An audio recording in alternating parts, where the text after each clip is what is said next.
Halo semua, nama aku Daniel dan di video kali ini kita akan kembali menjawab pertanyaan dari teman-teman semua mengenai EasyCash ya. Kalau misalnya kamu lihat di sini banyak banget pertanyaan yang masuk mengenai EasyCash. Entah kenapa di channel ini biasanya paling banyak itu pertanyaan mengenai kalau nggak EasyCash pasti Bibit ya teman. Jadi aku akan kembali menjawab pertanyaan dari teman-teman. Dan nampaknya ini pasti nggak bakal cukup di satu video, jadi aku bakal bikin beberapa part untuk ngejawabin semua pertanyaan-pertanyaan yang masuk ini ya teman. Ada lumayan banyak banget. Apalagi menjelang potensi resesi di masa depan ya teman. Nanti kita juga bakal bahas gimana sih prospek EasyCash ke depannya ya teman. Nah sebelum mulai aku pengen update dulu, aku punya portofolio saat ini di angka Rp221.702.409 dan ini udah berkurang beberapa puluh juta dari di saat di video-video sebelumnya ya teman. Kalau nggak salah di video sebelumnya hampir 300 juta itu aku udah tarik-tarikin sebagian. Nih kamu bisa lihat balanceku di sini hanya tersisa Rp79.100.000. Dan kalau misal kamu lihat di sini landing asetku hanya tersisa 142 juta sekian ya teman. Dan juga nanti aku bakal bahas landing asetku ini bakal jatuh temponya di kapan aja, sambil menjawab pertanyaan dari teman-teman semua ya. Oke, yang pertama aku pengen jawab pertanyaan dari Kak Bozozoku. Bro, sekarang nggak bisa pakai Cbank atau Neobank ya untuk top up saldo. Nah, ini aku barusan coba, ternyata kita masih bisa top up melalui Neobank ya teman. Aku bakal tunjukin di video ini. Di sini aku udah siapin 100.000 di Neobankku. Kita bakal coba ya teman. Caranya gimana? Kita tinggal pencet ke bagian balance di sini, kemudian kita tinggal pencet top up. Kemudian di sini aku tinggal request 100.000 ya teman. Setelah itu di sini kita tinggal pencet top up. Kemudian kita tinggal pencet copy di sini. Kita bakal coba ya, apakah bener kita bisa top up melalui Neobank atau enggak. Caranya gimana? Caranya di Neobank ini kamu login dulu, kemudian kamu pencet transfer di sini. Setelah itu kamu pilih transfer bank, kemudian di sini kamu pilihnya adalah bank BCA ya teman. Setelah itu kamu tinggal masukin nomor rekeningnya. Setelah itu kamu pilih Rp100.000. Nah di sini pastikan jumlah transfernya sama dengan yang kamu request ya. Jangan kamu requestnya berapa, kamu transfernya berapa, takutnya nanti malah error dan akhirnya payment gateway-nya nggak berhasil dan akhirnya uang kita malah lenyap ya teman. Maka dari itu di sini pastikan jumlah transfernya sesuai dengan yang tadi kita request. Tadi aku request 100.000, kita di sini kirimnya 100.000. Nah kalau misalnya udah masukin, nanti kita diminta konfirmasi lagi, pastikan nih semua udah benar ya teman. Lalu kamu tinggal pencet konfirmasi dan masukkan PIN kamu seperti biasa. Transfer berhasil. Kalau misalnya kita cek ke aplikasi EasyCash-nya, sekarang lihat ya, portoku akan bertambah 100.000. Kalau misalnya kamu lihat di sini kan tadi diminta untuk request 100.000. Sekarang kalau misalnya kita lihat, sekarang portoku udah bertambah 100.000 ya. Balanceku udah menjadi 79.200.000 sekian. Nah, jadi terbukti ya teman bahwa sampai saat ini kamu tetap bisa melakukan transfer melalui Neobank ini. Kalau misalnya kamu nggak bisa menggunakan Neobank, kamu bisa menggunakan beberapa alternatif lainnya. Contohnya seperti Cbank bisa, Bank Jago juga bisa. Kamu bisa cek di video-video sebelumnya untuk tutorialnya. Semoga bantu ya. Berikutnya buat Kak Claire Della. Halo Kak, mau nanya untuk credit score berarti lebih baik pilih yang kurang dari 0,5 ya untuk meminimalisir resiko. Saya sedikit bingung setelah lihat video sebelumnya, soalnya video sebelumnya lebih pilih yang 0,5.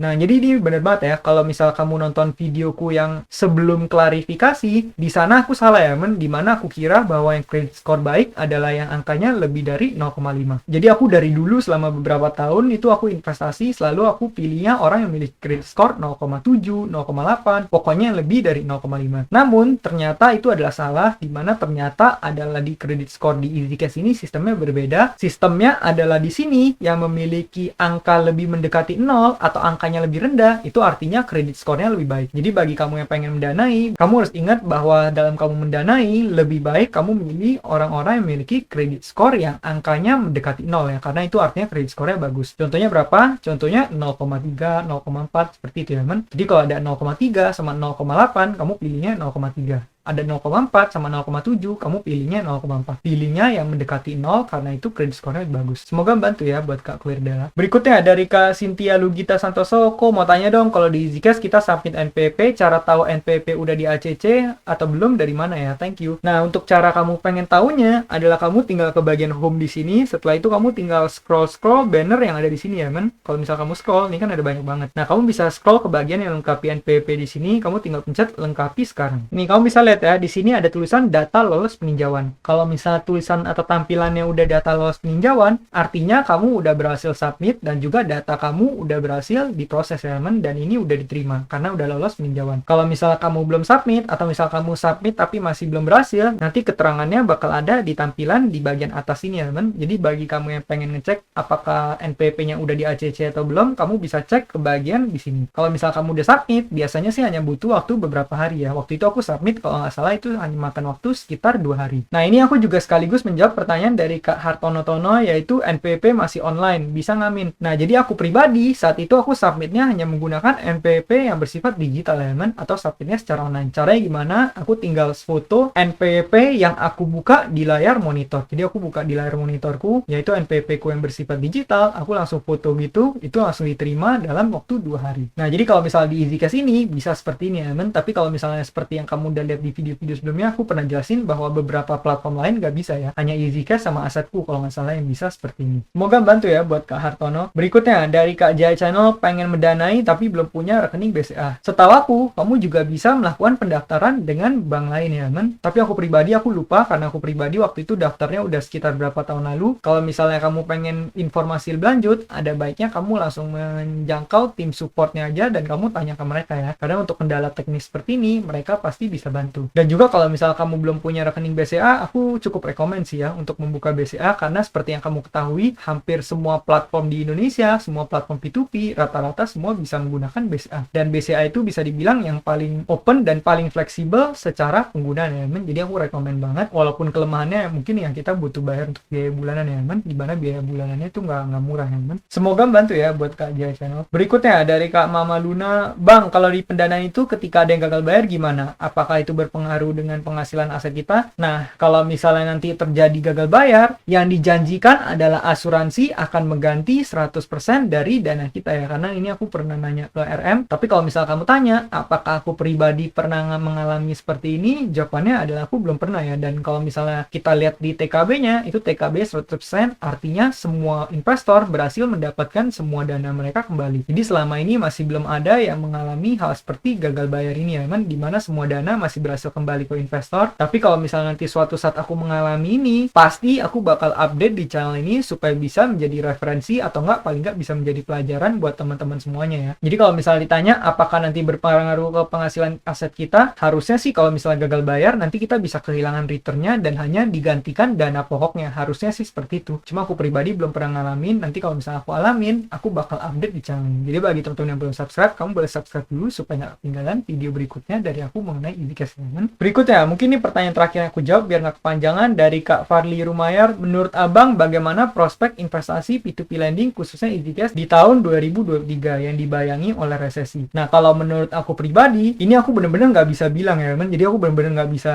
tahu apakah nanti EasyCash masih bisa bertahan atau enggak. Kalau misal kita lihat performa masa lalu, di pas masa-masa resesi itu, malah EasyCash tetap bertahan, dan aku pribadi kalau nggak salah waktu itu masukin lumayan banyak di masa-masa seperti itu ya teman. Malah pada akhirnya aku bisa mendapatkan return yang oke. Nah, tapi kalau misalnya resesi yang di tahun 2023 ini, aku pribadi nggak bisa bilang ya. Ini bener-bener nggak bisa ditebak, bisa terjadi EasyCash bisa bertahan, ataupun malah terjadi sebaliknya. Cuma kalau misalnya menurut aku pribadi, akan lebih baik kalau misalnya kamu bermainnya defensif aja, karena kita benar nggak tahu ini bakal terjadi atau enggak. Aku pribadi di kali ini aku bakal main defensif ya teman, karena aku nggak bakal main seperti di tahun waktu itu 2020. Di 2020 danaku masih relatif lebih kecil dari sekarang, jadi mungkin aku sedikit lebih agresif. Tapi untuk saat ini danaku udah lebih besar kalau misalnya dibandingkan dengan dulu, jadi otomatis aku harus menjaga keamanan dari danaku ya teman. Dimana di tahun ini, di tahun depan, tepatnya di tahun 2023 ini, aku akan bermain sedikit lebih defensif dalam strategi investasiku. Dan kalau misalnya kamu lihat di sini lending asetku hanya tersisa 142 juta. Dan kalau misalnya kita lihat ini lumayan banyak yang jatuh temponya di Desember ya teman. Kalau misalnya lihat 12 2021, 12 2021, 12 2021, 12 2021. Dan kalau di total ini mungkin sekitar 25 hampir 60 juta ya teman. Jadi bisa dibilang nanti di akhir tahun 2022 kalau misalnya semua dana-dana yang jatuh tempo ini aku tarik, lending asetku hanya tersisa tinggal 70 juta sekian. Dan aku mungkin bakal narik ya teman. Dan untuk sementara mungkin aku bakal pindahin ke bibit, karena seperti yang kamu lihat belakangan ini aku lagi lumayan taruh banyak di bibit ya. Karena kenapa? Karena di bibit ini adalah instrumen yang sifatnya setidaknya lebih liquid ya teman. Kalau misalnya kita taruh EasyCash kan paling nggak dana kita dikuncinya 1 bulan atau enggak bisa lebih panjang dari itu. Nah, kalau di bibit ini kalau misalnya kamu pengen cairin, kamu bisa cairin dalam waktu beberapa hari, atau bisa juga menggunakan bank digital. Jadi ada kemungkinan nanti dana-dana ini bakal aku tarik dan aku pindahin lagi ke bibit juga ya teman. Nah, jadi yang pengen aku sampaikan adalah kalau misalnya aku pribadi, aku bakal main sedikit lebih defensif, dan porto aku nanti di akhir tahun ini udah berkurang secara signifikan, bahkan udah di bawah dari 100 juta ya teman untuk bagian lending asetnya. Yang balance ini kalau misalnya kita tarik hanya butuh aku 1 1 hari untuk dicairin ya teman. Nah jadi keputusan ini kembali ke kamunya lagi, cuma kalau saranku pribadi hanya gunakan uang yang kamu emang benar-benar siap hilang dan juga gunakan uang dingin ya. Terus kamu juga boleh cek video sebelumnya yang aku membahas tentang gimana sih prospek P2P secara keseluruhan menghadapi resesi ini ya teman. Nah mungkin sekian aja jawaban-jawabanku pada video kali ini. Nanti video berikutnya kita bakal lanjutin jawabin semua pertanyaan-pertanyaan dari teman-teman semua ini ya. Sekian video dari aku, semoga video ini bermanfaat, dan akhir kata jangan lupa untuk selalu invest in yourself. Sampai jumpa di video berikutnya. Bye.